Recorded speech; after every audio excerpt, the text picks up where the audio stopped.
awal dari kecelakaan bus di Lembang.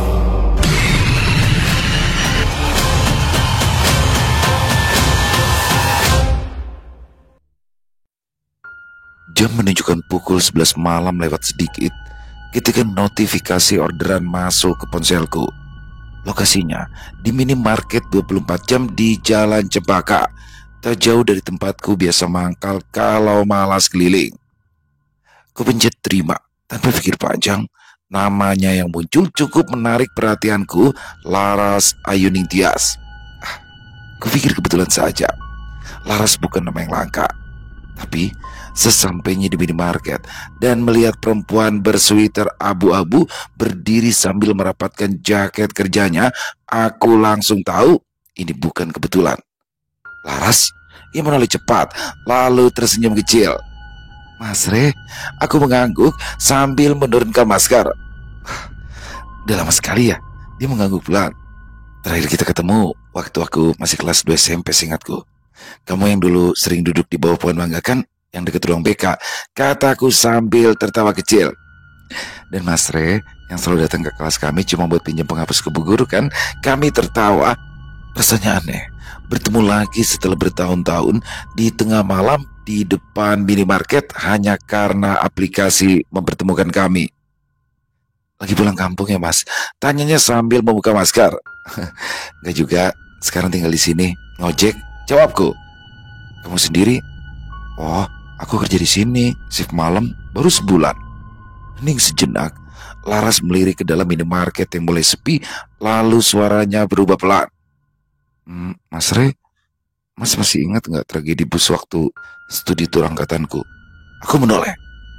"Yang jatuh ke jurang ya?" Iya, aku dengar dari adikku, katanya banyak korban." Laras mengangguk. "Itu perjalanan terakhir buat banyak dari kami. Teman sebangkuku meninggal waktu itu." Suasana jadi agak sunyi. Tak ada suara selain desis kulkas minuman dan dengung lampu jalan. Kami duduk berdua di sisi kiri, dekat jendela. Tapi waktu istirahat, aku tukeran tempat karena aku mabuk darat. Tapi Aisyah tetap di sana. Ia diam sebentar, lalu menarik nafas. "Aku gak bisa tidur sejak seminggu lalu, Mas. Tiap malam mimpi yang sama. Aku duduk lagi di kursi itu, tapi dia duduk di sebelahku, tangannya dingin." Aku menelan ludah bingung harus menanggapi bagaimana. "Aku tadi gak tahu harus pilih driver siapa, tapi waktu buka aplikasi, nama kamu muncul. Entah kenapa, rasanya kayak aku harus ikut kamu malam ini." Angin berembus pelan. Suasana minimarket yang tadinya terasa biasa mendadak jadi seperti latar film yang terlalu tenang sebelum sesuatu terjadi. Aku pandangi wajah Laras. Wajahnya tampak tenang, tapi sorot matanya seperti menyimpan sesuatu yang belum selesai. "Ayo," kataku sambil menyerahkan helm. "Mau kemana?" Laras tersenyum samar. Tadinya mau pulang sih." "Tadinya? Kalau sekarang?" kataku lagi. "Kalau Masnya nggak sibuk, boleh nggak kita ngopi? Aku rasanya perlu cerita banyak deh soal ini. Siapa tahu aku jadi bisa lebih tenang," jawabnya sambil mengenakan helm yang aku serahkan. "Sesibuk-sibuknya ojol sih, gas aja kalau ngopi mah. Aku tahu loh tempat ngopi yang enak, murah dan nyaman," balasku sambil menunjuk jok belakang. Laras tersenyum. "Oke deh, aku ngikut aja kalau gitu." Ia kemudian naik ke jok belakang dan dari sini cerita tentang kenangan pahit yang tiba-tiba mengantuinya kembali dimulai. Sudah 2 minggu sejak kami kembali dari studi tur ke Bandung. 2 minggu yang sepi, penuh bisik-bisik dan pandangan menghindar. Hari ini aku kembali masuk sekolah dengan langkah yang terasa lebih berat dari biasanya. Koridor panjang SMP Negeri 7 Waringin terlihat sama saja. Cat tembok yang mulai pudar, suara sepatu menyeret di lantai, dan aroma kapur di udara. Namun ada yang berbeda. Heningnya bukan karena pagi masih terlalu dini. Heningnya seperti sesuatu yang hilang tapi belum bisa diucapkan. Aku melangkah ke kelas 8C, kelas yang selalu aku tempati bersama Aisyah. Kami bisa datang lebih awal, duduk di pojok belakang dekat jendela, lalu mengobrol tentang apapun. film horor yang kami tonton semalam, tugas PR yang belum selesai, atau gosip murahan tentang kakak kelas. Tapi pagi ini hanya satu kursi yang menantiku. Ya, kursiku. Kursi di sampingku, tempat Aisyah biasa duduk, tidak ada. Yang tersisa hanya lantai kosong, penuh bekas lecet, seperti ada sesuatu yang pernah ditarik paksa keluar dari sana. Bangku itu seperti dicabut dari dunia ini tanpa bekas, seperti Aisyah sendiri. Aku duduk perlahan, menatap kosong ke arah jendela. Angin menyapu rambutku ke belakang. Laras, suara itu pelan, milik Tari, teman sekelasku yang kini duduk di depan. Aku menoleh. Dia terlihat ragu, tapi akhirnya bertanya, "Kamu gak keberatan kan duduk di situ?" Ya, aku tahu yang dia maksud. Semua orang tahu bangku itu seharusnya didampingi oleh kursi Aisyah. Tapi sekarang orang-orang menghindar. Tidak ada yang mau duduk di dekatku. Tidak ada yang berani duduk di kursi Aisyah. Tidak ada yang mau bicara tentang bus yang terguling di jalanan Lembang dan bagaimana beberapa dari kami keluar hidup-hidup dan beberapa tidak. Aku menggiling pelan. Aku gak apa-apa. Padahal aku berbohong.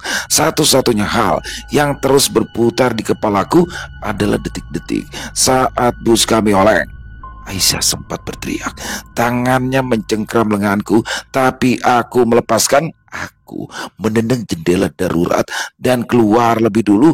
Aku tidak pernah melihat dia keluar, dan sekarang setiap melihat lantai kosong di sampingku, aku merasa seperti duduk di tengah lubang yang belum tertutup, seperti ada ruang di dunia ini yang menunggu diisi kembali. Pelajaran dimulai. Suara guru terdengar seperti gema dari tempat jauh.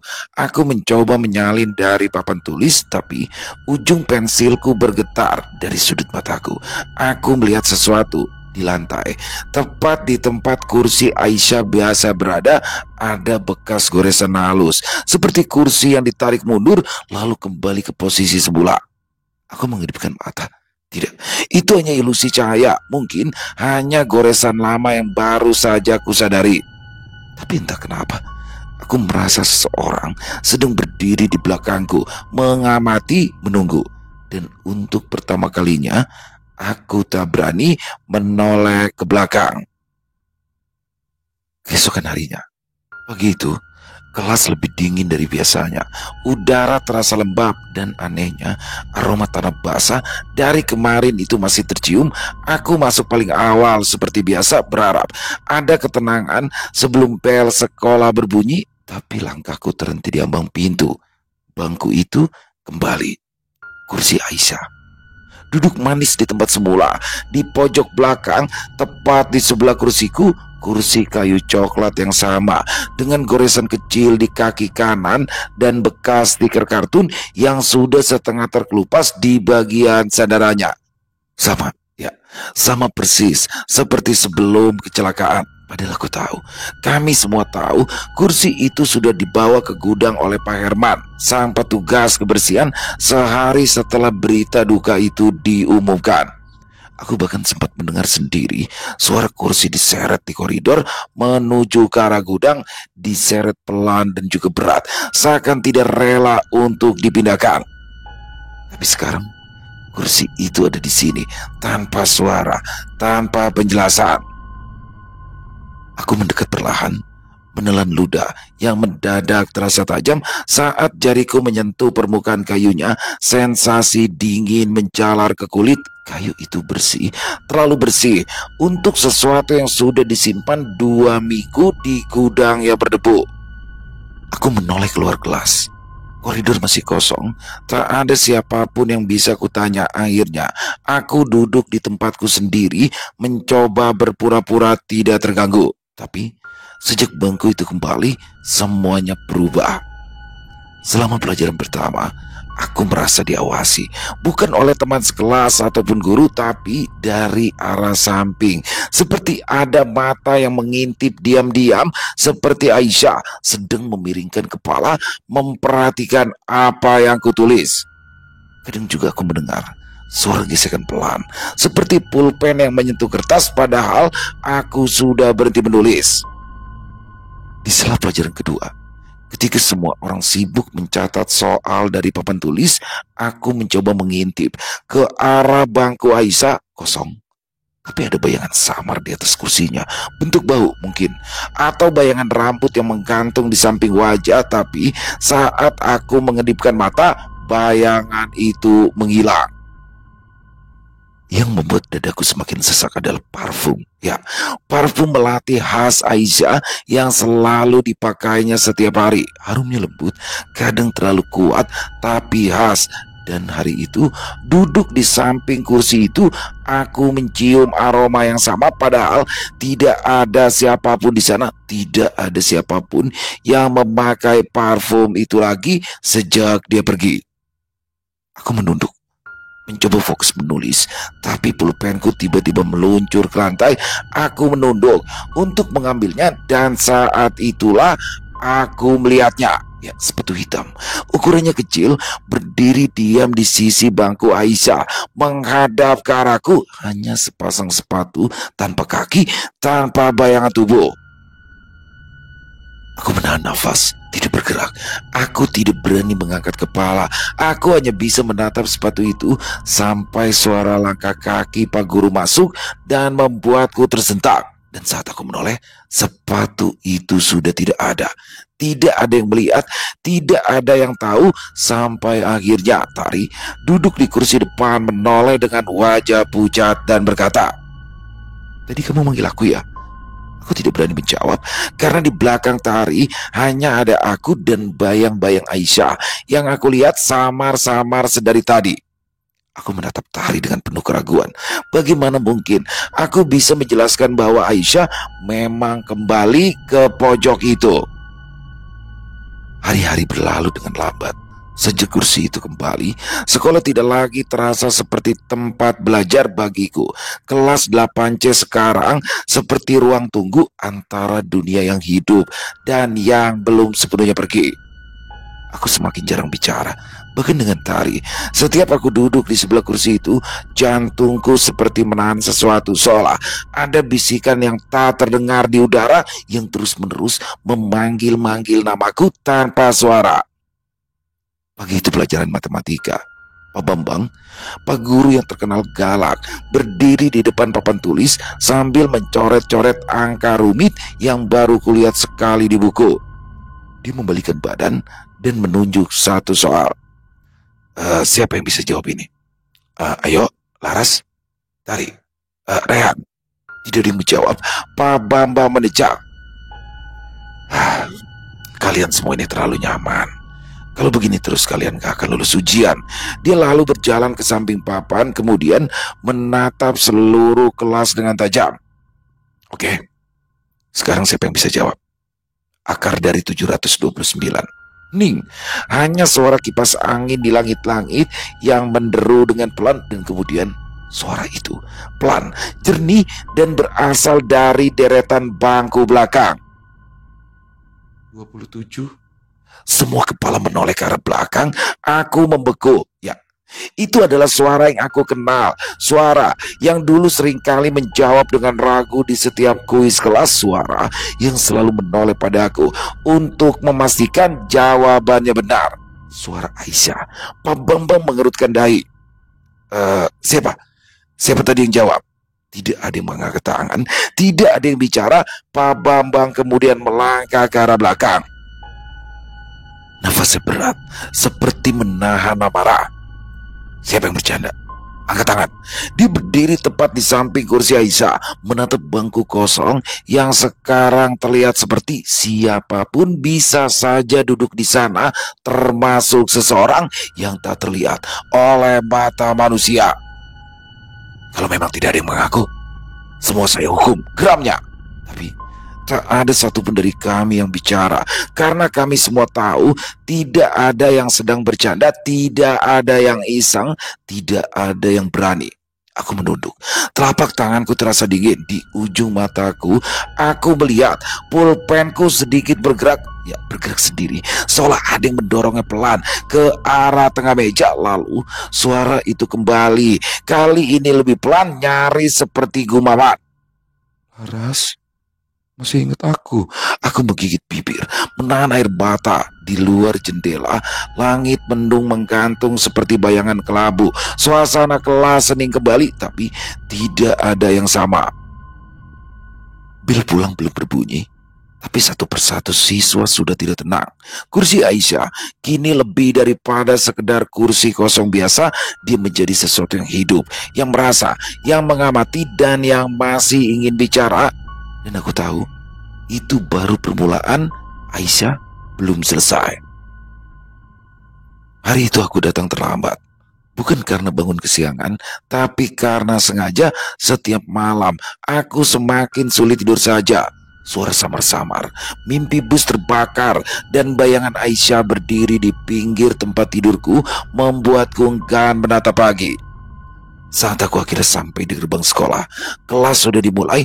Aku berjalan cepat berharap tidak disuruh berdiri di depan kelas. Tapi begitu aku membuka pintu kelas, aku tahu hari itu akan jadi lebih buruk daripada yang aku bayangkan. Kursiku diseret jauh ke pojok lain dan sedang dipakai oleh temanku yang jarang masuk sekolah, namanya Budi. Menyisakan satu kursi yang paling aku hindari, kursi Aisyah. Aku berdiri kaku di ambang pintu. Wali kelas, Bu Yuni, melambai pelan. Laras, ayo, kamu cepat duduk di sana. Ayo cepat, kita sudah mulai pelajarannya. Beberapa teman-teman saling berpandangan, ada yang menahan nafas, bahkan Tari tak berani menoleh. Aku menatap bangku itu, masih terlihat biasa. Kayu, bercak kecil di permukaan, dan bekas goresan di kakinya. Tapi entah mengapa, bayanganku memutar kembali. Suara jeritan dalam bus, rasa logam di lidah, dan genggaman tangan Aisyah yang perlahan melemah. Aku melangkah pelan. Setiap langkah seperti mendorong tubuhku untuk menuju memori di dalam bus. Aku menarik kursi itu kemudian duduk. Dinginnya langsung menyentuh kulit, seperti duduk di atas batu yang terkena hujan semalaman. Jantungku berdetak kencang, tanganku gemetar saat mulai membuku catatan. Lalu aku mencium aroma itu lagi. Ya, parfum melati, bukan samar, bukan pula ilusi, tapi kuat, segar, seolah Aisyah baru saja lewat di sampingku. Dari sudut mata, aku melihat refleksi di jendela kelas. Aisyah duduk di sebelahku. Rambutnya masih panjang dan hitam, tapi kali ini menutupi setengah wajahnya. Seragam putih birunya kusam, basah, menempel di kulit. Tangannya terlipat di pangkuan. Ia tidak menatapku, hanya melihat lurus ke depan. Tapi wajahnya, ya Tuhan, wajahnya pucat, seolah darah di tubuhnya habis mengering. Di tengah ketakutan yang hanya aku yang mengalami sendiri, setitik keberanian didorong rasa penyesalan muncul, membuatku sekali lagi memanggil namanya. Aisyah, bisikku nyaris tanpa suara. Ia tidak menjawab, tapi matanya perlahan menoleh ke arahku, pucat, kosong, seperti jendela bus yang buram karena embun di lembang sore itu. Mulutnya bergerak pelan, tanpa suara, namun aku bisa membaca bibirnya. Kenapa kamu lari? Aku menggigit bibir bawahku, menahan air mata yang ingin jatuh. Tubuhku membeku. Aku membuka mulut, tapi tak ada suara yang keluar. Di dalam kepalaku, suara-suara dari malam itu kembali. Teriakan, denting logam, suara tubuh yang berguling di dalam bus. Aku tidak kuat. Aku berdiri mendadak, kursi berdecit keras, semua mata tertuju padaku. Bu Yuni berhenti berbicara. Laras, kamu kenapa? Tanyanya. Aku tidak bisa menjawab. Aku hanya berdiri di sana, menggenggam buku erat-erat sambil menatap kursi itu. Tidak ada siapapun tapi basah. Ada tetesan air menetes dari dudukannya ke lantai, membentuk genangan kecil seolah ada yang baru saja duduk di sana dengan tubuh yang baru diangkat dari lumpur. Aku langsung berlari keluar kelas. Nafasku terasa sesak, tapi bahkan saat aku sampai di lorong dan udara menerpa wajahku, aroma melati itu masih terus mengikutiku. Sejak hari itu, aku berhenti duduk di belakang.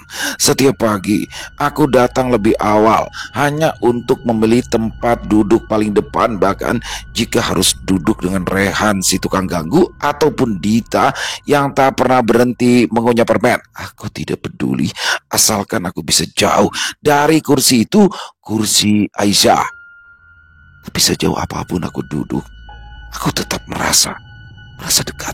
Bayangan itu selalu mengikuti. Ketika aku menulis, aku merasakan tatapan dari belakang. Ketika aku belajar di rumah, aku mencium aroma melati tiba-tiba. Bahkan ketika aku tidur, aku mimpi duduk bersamanya di dalam bus yang tak pernah sampai ke tujuan. Malam-malamku diisi oleh mimpi itu. Selalu saja mimpi yang sama. Bus yang melaju menurun di jalan berkelok. Suara rem yang berdecit, tubuh berguncang. Semua orang berteriak. Aku berpegangan erat pada jendela dan di sampingku Aisyah menangis. Tangan kami berdua saling menggenggam. Tapi ketika bus mulai terguling, aku panik. Aku menendang jendela darurat. Aku melompat keluar dan saat aku menoleh, Aisyah masih di dalam. Matanya menatapku dari balik kaca, meminta tolong, memanggil namaku, tapi aku lari. Aku bangun dengan keringat dingin membasahi tubuh. Nafasku tercekat, lidahku terasa pahit. Ketika aku menyalakan lampu kamar, aku mendapati sesuatu yang membuatku hampir menjerit. Ya, pulpenku. Pulpen yang tadi kuletakkan di meja belajar sekarang berada di atas bantal di ujungnya. Kertas kecil tergulung, kupetik pelan, kubuka. Tulisan tangan, ya, itu adalah tulisan Aisyah. Kamu ingat janjimu? Kita selalu duduk bareng. Jangan pindah. Hari berikutnya di sekolah, kabar menyebar dengan cepat. Bangku belakang bergerak sendiri. Tari yang duduk dua baris di depannya bersumpah. Dia melihat kursi itu ditarik pelan ke belakang, lalu kembali ke tempat semula. Tidak ada yang duduk di sana. Tidak ada angin, tapi kursi itu bergeser sendiri berkali-kali. Rehan mencoba bercanda seperti biasa. Mungkin Hatu Aisyah kangen duduk bareng kamu, Laras, katanya sambil tertawa. Aku tidak menjawab, tapi hatiku berdetak lebih cepat. Karena malam sebelumnya, surat kecil yang dililitkan di ujung pulpen teringat kembali. Aisyah tidak hanya kembali ke sekolah, tapi Aisyah mencariku. Dan aku takut. Aku takut pada suara-suara dari tempat kosong, takut pada tatapan dari bayangan di jendela. Tapi yang paling kutakutkan adalah rasa bersalah ini. Karena aku tahu saat semua orang berusaha lari dari ingatan tentang Aisyah, dia hanya ingin satu hal, ditemani. Rehan selalu jadi pusat perhatian. Suaranya paling keras, langkahnya paling santai, dan ejekannya paling sering membuat guru kehilangan kesabaran. Dia bukan anak yang jahat, hanya terlalu suka mencari perhatian di tempat yang salah. Dan sekarang perhatiannya tertuju pada kursi Aisyah. Apa sih? Serem amat sih kalian. Kursi doang aja dipelototin kayak ada hantunya aja sih. Rehan berkata lantang suatu pagi ketika sebagian besar murid di kelas mulai memilih duduk jauh dari belakang. Beberapa murid hanya bisa menatapnya heran. Yang lainnya diam tak mau terlibat. Kalau emang kursi itu serem, kenapa nggak aku duduk aja sekalian ya? Katanya lagi, senyum miring tersungging di wajahnya. Aku menoleh tajam. Rehan, jangan. Oh, jadi kamu percaya juga, Laras? Aku tidak menjawab. Aku hanya mengingat betul bagaimana rasanya duduk di kursi itu, dingin seperti mengendap dari dalam tulang, sunyi seakan telingamu disumbat, dan aroma melati yang terlalu nyata. Tapi Rehan sudah menarik kursi itu. Ia kemudian duduk, menyandarkan tubuh, lalu menepuk meja seperti biasa. Tuh kan, nggak ada apa-apa kan? Biasa aja. Kalau emang Aisyah masih di sini, ya harusnya dia seneng dong masih ditemenin, ya kan? Beberapa teman tertawa gugup, Tari hanya menunduk. Aku tidak bisa berpaling dari Rehan. Tak lama kemudian dia mengeluarkan ponsel. Oke. Kita rekam aja ya, biar semua pada percaya. Dia lalu membuka kamera depan, menyalakan perekaman dan mengarahkan ponsel ke wajahnya. Yo guys, hari ini gue lagi uji nyali ya. Gue duduk di kursi arwah Aisyah. Dia sendiri ya. Dia memutar kamera, memperlihatkan bangku kosong di sebelahnya. Bangku tempatku biasanya duduk. Semua terlihat biasa. Hingga satu hal, di layar ponselnya ada tangan pucat mencengkram pinggiran meja. Tangan itu tidak ada di dunia nyata, tapi di layar handphone terlihat sangat jelas. Jari-jari panjang, kukunya gelap, menempel di permukaan meja dengan perlahan seolah sedang merangkak naik. Rehan membeku. Tangan itu terus bergerak, muncul sebagian lengan, lalu rambut panjang basah dan bayangan kepala yang terangkat pelan menoleh ke arah kamera. Rehan menjatuhkan ponselnya. Kami semua terdiam, bahkan Pak Guru yang baru masuk pun mematung di ambang pintu. Ponsel Rehan tergeletak di lantai. Layarnya retak, tapi sesaat sebelum perekaman mati, aku sempat melihat wajah itu. Ya, wajah Aisyah, tapi bukan seperti dulu. Matanya kini kosong, hitam dan cekung, wajahnya pucat, lebam, ada bekas luka bakar di pelipis kirinya. Bibirnya bergerak pelan, tapi tak ada suara. Apaan sih? Bikin kaget aja. Rehan kemudian mengambil ponsel yang kini layar retak. Rehan, kamu sedang apa? Pak Guru bertanya dengan nada yang terdengar aneh. Nggak apa-apa Pak, nggak ngapa-ngapain. Cuma kaget aja sampai bikin ponsel saya jatuh dan rusak. Dia mendengus sambil memasukkan ponsel ke sakunya, meninggalkan kursi Aisyah yang kosong. Ya sudah, kita mulai pelajaran hari ini anak-anak. Pak Guru segera mengambil alih. Ketika aku pikir kejadian hari itu sudah berakhir, bahkan setelah semuanya pulang kembali ke rumah masing-masing di sore hari, ada sesuatu yang terjadi di rumah Rehan selepas maghrib. Orang tuanya menemukannya duduk di ruang tamu, membelakangi jendela, matanya terbuka tapi kosong, tubuhnya kaku, dingin seperti batu. Itulah kabar terakhir yang aku dengar sebelum Rehan kehilangan kesadaran dan dibawa ke rumah sakit. Aku tahu ini harus selesai. Sejak Rehan dibawa ke rumah sakit dalam keadaan linglung, sejak kursi itu terus muncul di tempat semula, meski sudah dipindahkan berkali-kali oleh guru dan juga satpam sekolah. Sejak mimpi-mimpi Aisyah makin sering menghampiriku, aku tahu aku harus kembali ke sana, kembali ke kursinya. Malam itu, aku menyelinap ke sekolah. Gerbang utama sudah dikunci, tapi pagar belakang yang menghadap lapangan bola masih bisa dipanjat. Aku membawa satu senter kecil dan seikat bunga melati. Aku tidak tahu dari mana ide itu datang. Aku hanya teringat bahwa Aisyah suka sekali bunga melati. Dia sering menyelipkannya di tali rambut. Dia berkata aromanya seperti di rumah. Langkahku pelan menyusuri koridor gelap. Setiap bayangan terasa panjang, setiap suara terasa dalam. Sekolah yang biasanya dipenuhi dengan tawa sekarang hanya menyisakan gema langkah dan desir angin dari jendela rusak. Aku membuka pintu kelas 8C. Ruangan itu gelap, tapi kursi Aisyah ada di sana, seolah menungguku, tetap di pojok, tetap bersih, tetap mengundang. Aku masuk, menyalakan senter, lalu duduk perlahan di kursiku di sebelahnya. Kursi Aisyah masih dingin seperti es. Aku meletakkan bunga melati di mejanya, lalu menatap lurus ke depan. Aisyah, suaraku pecah di udara. Keheningan menyambutku. Aku menunduk, menarik nafas dalam. Aku minta maaf. Aku tahu aku salah. Aku udah lari. Aku ninggalin kamu. Angin lewat pelan, tapi cukup untuk membuat layan rambutku bergoyang. Lalu kursi Aisyah bergerak perlahan, seperti ada yang duduk di sana.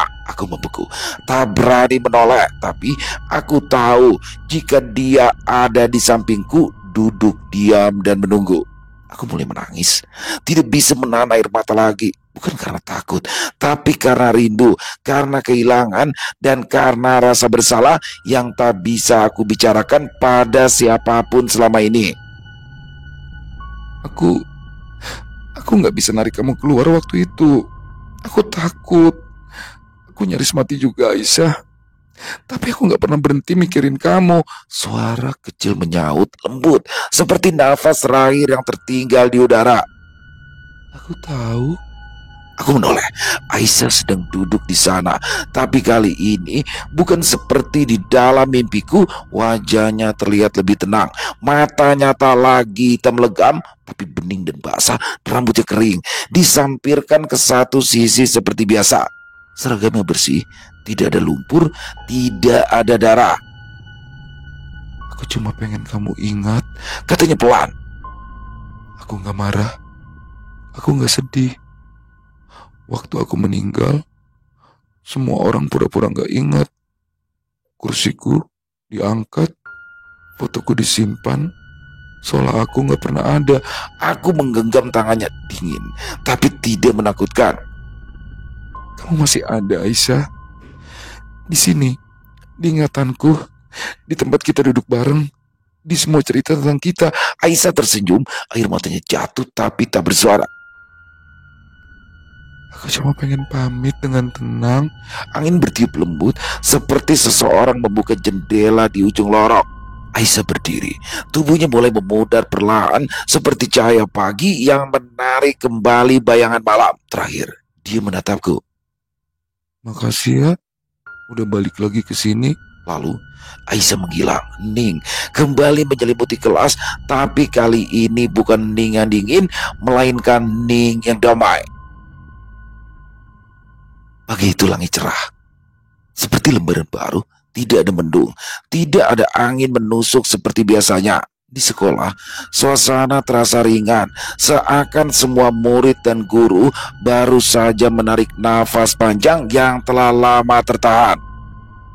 Aku melangkah masuk ke kelas 8C seperti biasa. Tapi kali ini tidak dengan langkah ragu, tidak lagi dengan jantung yang berdetak panik. Ada sesuatu yang sudah berubah di dalam diriku dan di dalam kelas. Kursi itu tidak ada. Ya, kursi Aisyah hilang. Tidak ada di pojok belakang, tidak juga terselip di barisan lain. Tempat duduk yang selama 2 bulan menjadi pusat ketakutan dan kenangan itu benar-benar lenyap. Tidak ada bekas goresan di lantai, tidak ada aroma melati, hanya lantai bersih dan terang seperti baru dipel. Aku memutar badan, berharap mungkin kursi itu dipindahkan ke gudang lagi. Tapi di papan tulis ada pengumuman tertulis dengan spidol berwarna hitam. Dalam rangka mengenang siswa-siswi yang gugur dalam kecelakaan studi tour, sekolah akan membangun taman peringatan kecil di halaman belakang. Hatiku serasa terjun bebas, lega, karena pada akhirnya ada yang mengingat, ada yang mengakui, tidak lagi disembunyikan, tidak lagi dilupakan. Di jam istirahat, aku diam-diam pergi ke halaman belakang sekolah. Di sudut dekat pohon belimbing sudah ada pagar kayu kecil setinggi lutut dan sebuah papan sederhana yang bertuliskan Taman Kenangan Kelas 8C untuk mereka yang tidak pernah kembali. Di bawahnya tertulis 5 nama, dan di antara nama-nama itu ada satu yang membuat mataku panas. Aisyah Ramadhani. Tepat di depan papan itu berdiri sebuah bangku taman dari kayu. Itu bukan bangku kelas, tapi bentuknya mengingatkanku. Sandarannya tinggi, kakinya sedikit tergores, dan di bawahnya ada ukiran kecil tak mencolok. Aku ingin diingat. Aku lalu duduk di bangku itu. Angin bertiup pelan, membawa aroma melati yang samar untuk sekali saja lalu menghilang. Aku tersenyum. Ya, Aisyah sudah tenang sekarang, dan untuk pertama kalinya aku merasa, ya, aku pun mulai tenang. Kafe ini tidak terlalu ramai malam itu. Hanya ada suara sendok yang bersentuhan dengan gelas dan musik akustik pelan dari pengeras suara yang tergantung di pojok ruangan. Aku duduk di seberang Laras, memperhatikan bagaimana ia menatap kosong ke dasar cangkir kopinya yang tinggal setengah. Dia baru saja selesai bercerita.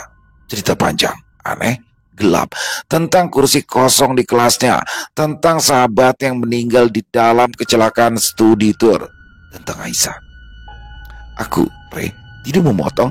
Bahkan saat ceritanya mulai terdengar seperti dongeng, aku tetap mendengarkan karena ada sesuatu di wajah Laras yang membuatku yakin bahwa ia tidak sedang mengarang cerita. Dan itu terakhir kalinya kamu lihat dia? Tanyaku pada akhirnya. Laras mengangguk pelan. Ya, di taman belakang. Setelah itu semua kembali normal. Aku menyandarkan punggung ke kursi. Kamu percaya kalau dia udah benar-benar pergi? Bukan soal pergi atau enggaknya, katanya lagi sambil menggulir jari di permukaan cangkirnya. Yang penting dia nggak ngerasa dilupain lagi. Aku diam. Di luar jendela, lampu jalan menyala redup, membiaskan cahaya kekuningan ke trotoar yang basah oleh gerimis tadi sore. Udara malam membawa aroma tanah dan sesuatu yang lain, ya, aroma melati. Samar, sangat samar, tapi cukup untuk membuat bulu kuduku naik sedikit. Aku mengangkat cangkir dan menyesap kopi yang mulai dingin. Jadi, kamu beneran datang ke sekolah malam-malam sendirian? Terus kemudian duduk di kursi itu, lalu bicara sama dia? Laras tersenyum tipis, seperti lelah untuk menjelaskan, tapi tahu bahwa aku harus mendengar semuanya. Kadang, hal yang paling menyeramkan itu bukan hantu, katanya, tapi perasaan bersalah yang kita kubur terlalu dalam. Aku menatap mata Laras, mencoba membaca lebih jauh, tapi yang kulihat hanyalah kejujuran dan kesedihan. Kami berdua terdiam cukup lama, sampai pelayan datang membawakan 2 kue kecil. Kami mengangguk sopan, dan saat pelayan itu pergi, aku melihat sesuatu. Di samping cangkir Laras, di atas tatakan kayu, ada 1 kelopak bunga kecil putih, ya, bunga melati. Aku menoleh ke kanan dan ke kiri. Tidak ada vas bunga di meja, tidak ada pot puri. Tidak ada alasan jelas untuk kelopak itu berada di sana. Dan saat aku menatap Laras lagi, dia sudah menatapku lebih dulu. Mata kami bertemu. Dia tidak berkata apa-apa. Dan untuk pertama kalinya, aku mengerti akan diamnya. Aku meraih garpu, menusuk kue coklatku, dan pura-pura tidak melihat kelopak itu yang perlahan tertiup angin melayang turun ke lantai. Mungkin memang sudah saatnya Aisyah beristirahat, dan mungkin sebagian darinya masih duduk bersama kami malam ini. Selesai. Wow, luar biasa kisah dari Bang Re atau Residoria. Jadi Bang Re ini udah berapa kali nih ya di channel Ido Bercerita ini, dan kali ini kisahnya keren banget. Horornya dapat banget, mencekam banget, dan apa ya, kayak terbawa emosi ya, hanyut dalam emosi dalam membawakan kisah ini. Dan bagaimana seorang Laras Ayuning Tias. Jadi juga unik nih di awal. Jadi buat teman-teman ya, di awal itu Laras bertemu dengan Bang Re sendiri. Nah, bertemu dengan Bang Re, kemudian ngopi bareng. Nah, di sini Laras menceritakan tentang masa sekolahnya, yang mana di situ Bang Re juga teman sekolahnya. Jadi dia juga tahu nih Aisyah itu bagaimana teman sebangkunya, yang mana Laras dan Aisyah ini pernah merupakan teman dekat ya, sebangku. Dan ketika sedang mengadakan studi tour, mengikuti studi tour, saat itu studi tour dia di kota Lembang, itu di Lembang, mengalami kecelakaan busnya, sehingga di situ bagaimana Larasnya selamat tapi Aisyahnya tidak selamat. Dan di sini seperti apa ya, dihantui rasa bersalah tuh Larasnya, padahal ya bukan salahnya Laras juga, karena memang ya sudah takdir. Dan bagaimana itu kecelakaan intinya bukan salah Laras menurut saya ya, tapi di sini memang Aisyah seperti minta dikenang, seperti minta jangan dilupain. Dan endingnya nih ya, endingnya dia lagi ngopi kan di kafe kan, karena awalnya dia ngajakin ngopi tuh mau ngobrol, dan di endingnya ternyata di situ ada bunga melati itu. Aduh, bau melati. Terus seolah-olah kayak Aisyah masih ada di situ. Poin menurut saya bisa diambil itu adalah ketika bagaimana kita harus bisa seperti Laras tadi ya, seperti Laras tadi itu dia harus bisa ngomong tuh, menemuin orang seperti Re. Intinya dia harus bisa mencurahkan. Jadi ketika dia takut, ketika dia mendapatkan teror ya, yang berhari-hari di mimpi buruk terus segala macam, dia harus ada tempat untuk mengadu.